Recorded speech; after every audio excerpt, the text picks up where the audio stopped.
Le Bénin a abrité du 14 au 18 mars 2022 l'atelier de validation du projet de conservation de la diversité bioculturelle et la résilience des communautés locales et des écosystèmes. Il s'agit d'une initiative portée par le Réseau africain pour la biodiversité. Les travaux se sont déroulés à Kpao, commune de Ouida, sous le leadership du Centre d'expérimentation de valorisation de l'agroécologie des sciences et techniques endogènes CEVAST et de nature tropicale ONG. Au nombre d'une quarantaine, les participants à cette rencontre sont venus de 14 pays de l'Afrique centrale, de l'Ouest, de l'Est et l'Afrique australe.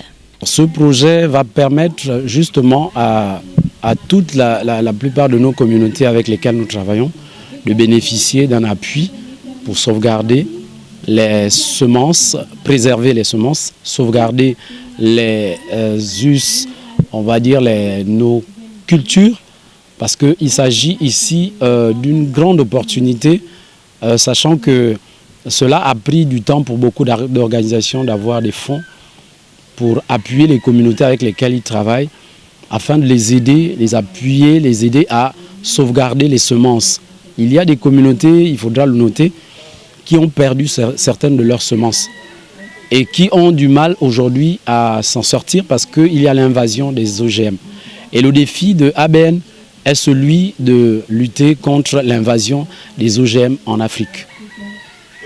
La tenue de cet atelier de validation par le Réseau africain pour la biodiversité a été une réalité grâce à l'appui technique et financier de l'Agence suédoise de développement international SIDA et de l'ambassade de Suède à Addis Abeba en Éthiopie. Plusieurs publications documentaires sur les semences locales de grande valeur nutritive en voie de disparition ont été exposées aux différents acteurs présents. Il s'agit en effet de riches catalogues de semences. Partie d'une étude allant à la recherche des semences locales à leur multiplication, le résultat est visiblement d'une grande satisfaction aux communautés. Il faut aller vers nos communautés encore plus parce qu'elles sont les garants, c'est elles qui ont gardé vivant ce patrimoine, mais souvent les enfants ayant été élevés dans une direction eurocentrée, c'est-à-dire en regardant comme si tout vient de l'Europe, n'ont pas donné leur vraie place à nos paysans,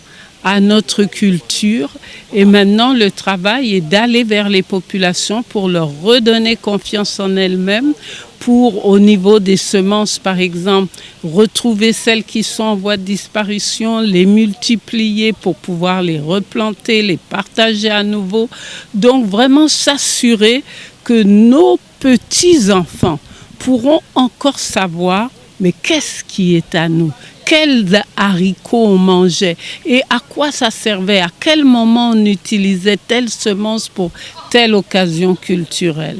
Donc, convaincu qu'au nombre des problèmes qui minent la biodiversité et les systèmes alimentaires en Afrique se trouvent les effets des changements climatiques et l'invasion des OGM des multinationales, le Réseau africain pour la biodiversité souhaite maintenir le cap. C'est pourquoi, à la suite de la validation du dit projet, le réseau à travers Nature Tropicale ONG au Bénin mettra en œuvre une série d'activités pour impacter les communautés. Je vais dire que ce projet vise surtout la biodiversité culturelle et comment associer la communauté locale à mieux maîtriser d'abord ce qu'il a comme les semences et aussi à mieux protéger son environnement. Peut-être au niveau de l'ONG, nous on veut mettre beaucoup l'accent sur les religieux, comment les religions peuvent vraiment impliquer l'environnement dans leur programme et aussi travailler beaucoup avec des jeunes parce qu'on sent aujourd'hui que les jeunes ne s'intéressent pas du tout à ce qui concerne l'environnement, il faut toujours les impliquer. C'est sur ce point Nature Tropicale veut vraiment travailler dans ce programme.